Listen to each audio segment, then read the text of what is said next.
Sawadee Krap, I'm JP Mestanza. It's Thursday, March 16th. Welcome to Phuket Extra, brought to you by pbcphuket.com. A raid at a bar on Bangla Road in Patong last night revealed that underage girls were working at the venue as prostitutes, and two of the women allegedly in charge of the operation were arrested and charged with sex trafficking underage prostitutes, the youngest of whom was 15 years old. The raid followed a tip-off received from the U.S.-based nonprofit organization Operation Underground Railroad, which works to rescue human trafficking and sex trafficking victims. They named the Velvet Bar on Soi Sea Dragon just off Bangla Road as operating a general bar for tourists, but was also offering underage girls as prostitutes. The raid took place shortly after 8 p.m. when an undercover officer, posing as a customer, confirmed that they were indeed providing underage girls for sex. Two women, Taksakon Supakarapokin, the bar manager, and Wacharapon Tongmak, the alleged broker who police say recruited minors to sell sex, they were arrested and charged with human trafficking for the purpose of sexual exploitation of children, as well as for operating a brothel, according to police.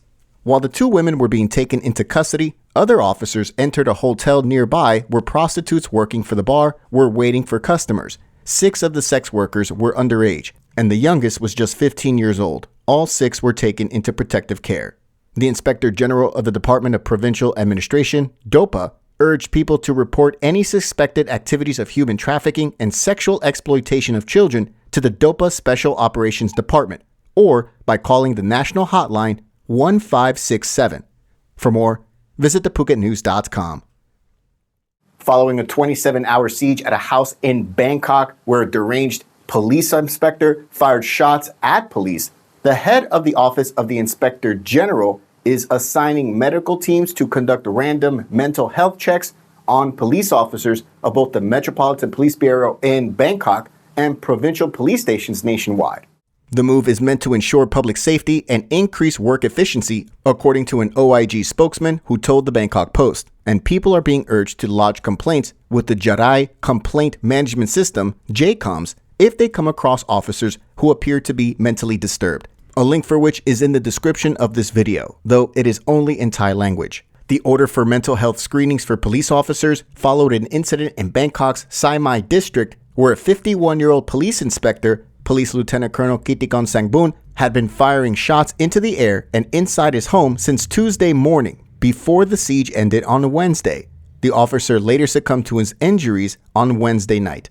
The move also comes months after a former police officer who, back in early October, went on a rampage at a daycare center in northeast Thailand, which resulted in the deaths of 34 people, including 23 young children. The former police officer was dismissed from his post the year before over drug allegations.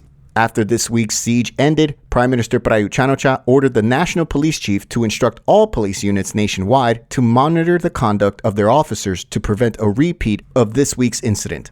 For more, visit the link in the description.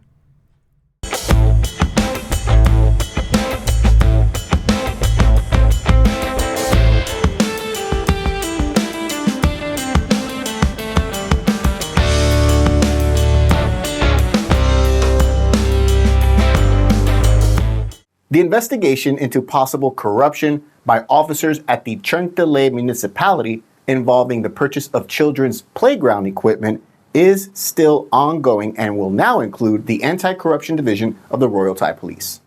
The purchase of the playground equipment is already under investigation by the Phuket branch of the National Anti-Corruption Commission, the NACC.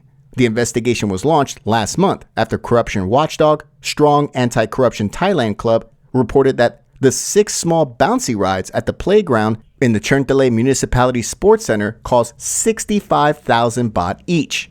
The NACC Phuket office later reported that Cherng Talay Municipality in 2014 paid Genius Kids Co. Ltd. 1.193 million baht to install a pair of slides and a set of adventure swings priced at just over 870,000 baht. A year later, in 2015, Cherng Talay Municipality contracted Genius Kids Co. Ltd. again, this time to install children's playground equipment for 1.195 million baht. Before the inspection yesterday, Colonel Somsak and accompanying officers questioned Cherng Talay Mayor Suniran Ratchatapruk over the playground equipment purchase. According to official reports, the ACD officers will now work with the NACC and the Office of Public Sector Anti-Corruption Commission to investigate the purchases. The investigators will question the officials involved, such as those responsible for price determination and auditing the purchase, as well as the producers and distributors of the equipment and the staff at the Cherng Talay Children's Development Center. For more, visit thephuket.news.com.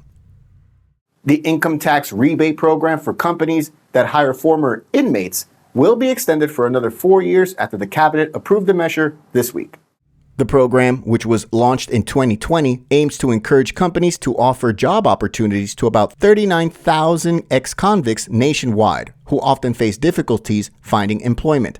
The measure is meant to also tackle recidivism, as many former inmates are said to return to a life of crime if they're unable to find employment following their release and end up being incarcerated once again. Under the program, companies and legal entities that employ former inmates who have been released from prison within the past 3 years are eligible to claim income tax rebates on their salaries. However, the monthly rebate is capped at 15,000 baht per former inmate. A deputy government spokesman noted that with the retroactive extension, the program will continue until the accounting period ending in December 2025. The program previously ended in December 2021. For more, visit thephuket.news.com. Thanks for joining us here on this Thursday edition of Phuket Extra, brought to you by pvcphuket.com. I want to give a big birthday shout out to my little sister out there. We'll be with you again tomorrow. Until then, stay classy, Phuket. Phuket's rapid modernization has made it one of the world's premier holiday destinations. Investors can still buy quality condominiums for as low as $75,000 and luxury properties can go all the way up to 20 million. Condominiums in Phuket are a safe, secure bricks-and-mortar investment offering foreigners freehold ownership. Call or email Thai Residential, Phuket's #1 trusted real estate advisor, to find your perfect Phuket property.